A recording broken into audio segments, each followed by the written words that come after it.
Hi, this is Kathy from Ladies Stamp-A-Lot. Today I wanted to show you how to make these cute little treat boxes. They're about 6 inches tall and 2 inches across. They're made with one sheet of 6x6 paper, and they open up, and you can see you can fit in all kinds of little goodies in there. And these were made with the 2019 In Colors, the Daisy Lane Punch and Stamp Set. But you could use any paper, any way you want to decorate them. It would be great. Here's one I made for Christmas. Here's one just with some flowers, a little gift for you. Another Christmas one. Let me show you how easy it is to make it. Again, you'll need a 6x6 piece of patterned paper. On this one, I'm going to use the new Snowflake paper from the 2020 holiday catalog from Stampin' Up. This is 6x6, so you put it in your paper trimmer, and you're going to score at 2 inches.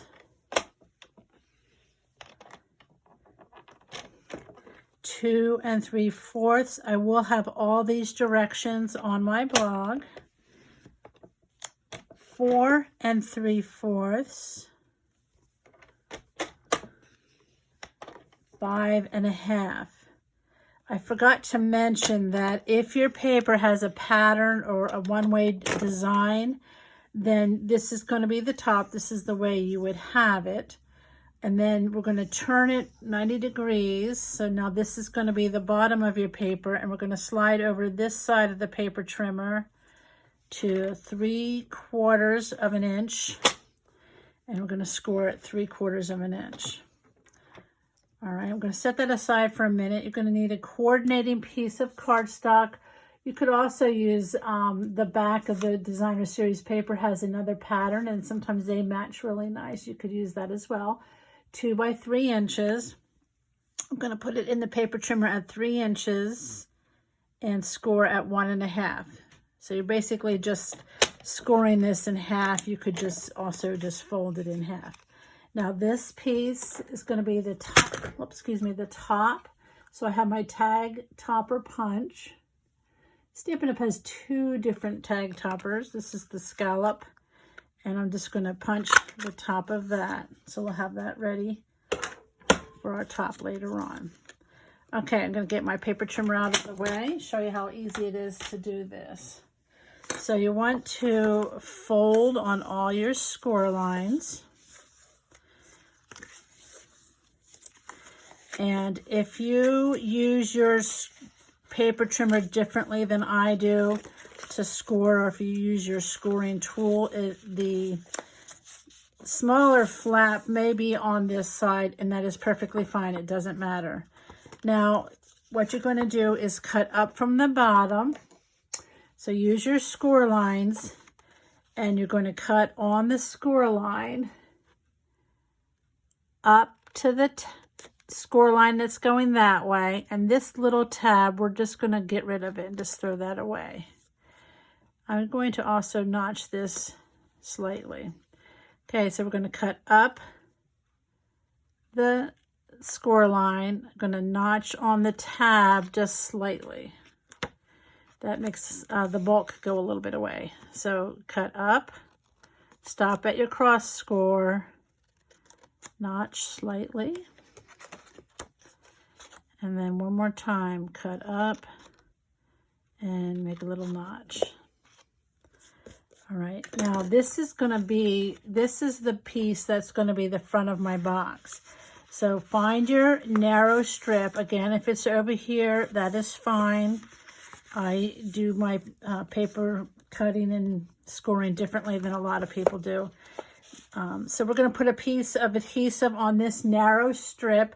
I'm using tear and tape. Use something strong. You could use the new Stampin' Seal. You could use liquid glue.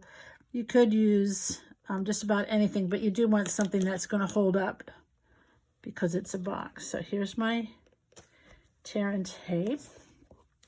It's just on that flap. Try to get it as close to the fold as you can. Now, to make it a little bit easier, so here on this side where the flap is and your tear and tape is, you're going to go to the opposite side, and down at the bottom, you're going to put a piece of tear and tape on this flap. And just because it's kind of hard to see where that fold is, I'm going to fold it like this because I want it up against the fold as close as I can get to the edge of the fold, like that. All right, now with tear and tape, you got to be sure to rub it down so that the tape sticks to the paper. And then you're going to come over here, and we're going to start with the longer edge, peel off the tape. And I'm going to just fold this over so you have here's your tear and tape, and here's part of your paper. And then just fold this closed. You don't have to hold it up. You can just fold it flat, and that's closed. This is the part I would consider the back of my box because of that paper overlapping. So then I'm just going to fold in my tabs here on the bottom, fold over the piece that has the tear and tape on it, peel up the tear and tape. I like to use my take your pick tool to do that because I don't have fingernails. And then just close this up, trying to get that as square as you can. Okay, so that's the bottom of your box. This is the back again. And pinch. Now, if that doesn't bother you and you just want to look at which design you like best for the front, you can do that because it really is hard to tell. Nobody would really know the difference, but I just kind of like to do it that way. Okay, so now we're going to go and get our piece of accordion cardstock that we already cut the tab off. For this part, I like to use my liquid combo. And this because I can have some wiggle room to put it in place where I want it to go. So I have my glue on there. This is going to go to the back of the box. And I want the top of the box to go right up to that score line. And then so when I close it, this is going to flap over. And just give that a press so that it gets stuck. And I see that I got a little bit carried away, so I'm just going to wipe that off.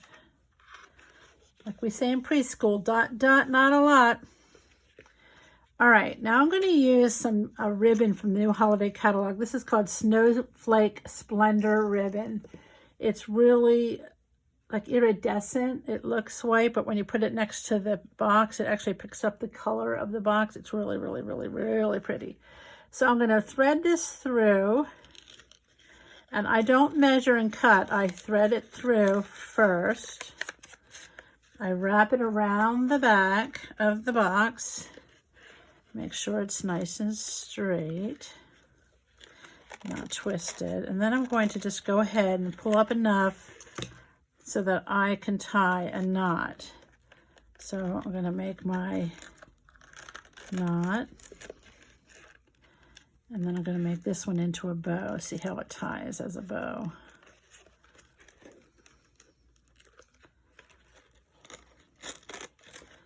There, that really tied nice. I like that.